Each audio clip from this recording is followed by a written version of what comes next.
Ézéchias, dans le chapitre 39, n'a pas résisté à la tentation de tout dévoiler.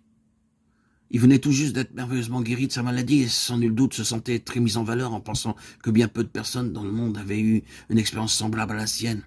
À qui Dieu avait-il accordé un signe semblable à celui d'Ézéchias, attestant sa prochaine guérison? Voici les temps viendront où l'on emportera à Babylone tout ce qui est dans ta maison et ce que tes pères ont amassé jusqu'à ce jour. Il n'en restera rien, dit l'Éternel, Ésaïe 39:6. Nos pertes spirituelles seront proportionnelles à ce que nous aurons dévoilé. C'est quelque chose de très solennel et nous ferons bien d'y prêter attention. Il est fort regrettable que de nombreux croyants ne puissent pas s'empêcher de dévoiler leur expérience.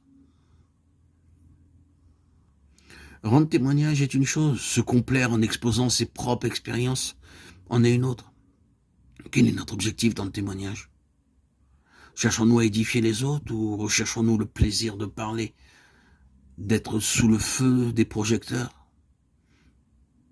La satisfaction de nous entendre parler et le désir d'aider les autres sont deux choses totalement différentes. Nous ne devons pas être réticents pour témoigner, mais nous devons modérer nos propos afin de ne pas tout exposer.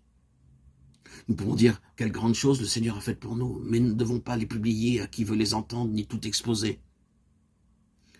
Car en agissant ainsi, nous mettons à découvert nos racines. Il est essentiel que certaines de nos expériences demeurent cachées. Tout exposer, c'est tout perdre.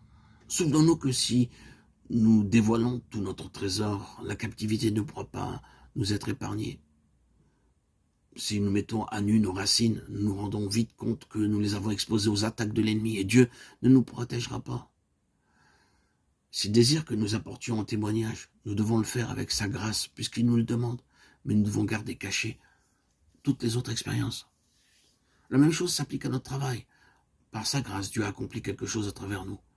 Mais nous devons nous souvenir que ce qu'il a accompli ne doit faire l'objet d'aucune publicité. Si nous exposons l'œuvre de Dieu, nous découvrirons que le toucher de la mort se manifestera rapidement sur cette œuvre, et les pertes correspondront à la mesure de ce que nous aurons exposé. Ce principe est illustré dans 2 Samuel 24. Lorsque David fit le dénombrement des enfants d'Israël, la mort fit son apparition et nombreux furent ceux qui périrent. Notre histoire secrète avec le Seigneur doit être préservée en dehors de ce qu'il veut que nous partagions. Ce n'est que lorsque le Saint-Esprit nous le demande intérieurement que nous devons oser l'exposer. S'il désire que nous partagions quelques expériences avec un frère, nous ne devons pas avoir de retenue car ce serait une violation de la loi du corps de Christ.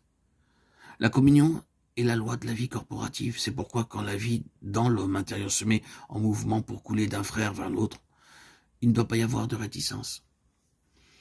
Nous devons être positifs et non point négatifs et toujours servir les autres par la vie.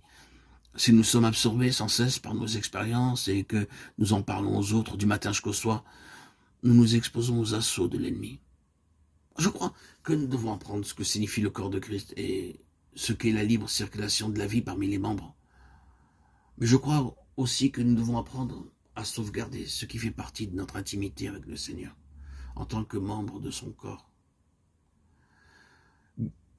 Frères et sœurs, bien-aimés en Christ, à mesure que votre vie secrète s'approfondira, vous découvrirez que la profondeur appelle la profondeur. Quand vous ferez surgir des richesses des profondeurs de votre vie intérieure, vous constaterez que les autres en seront profondément touchés.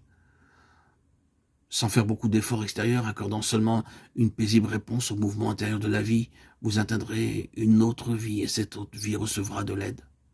Cette même vie se rendra compte qu'au-delà même de la limite du domaine conscient, elle a rencontré la profondeur aura répondu à la profondeur. Si votre vie n'a pas de profondeur, votre œuvre superficielle n'affectera que la partie superficielle de la vie des autres. Nous le disons une nouvelle fois, seul ce qui est profond appelle la profondeur.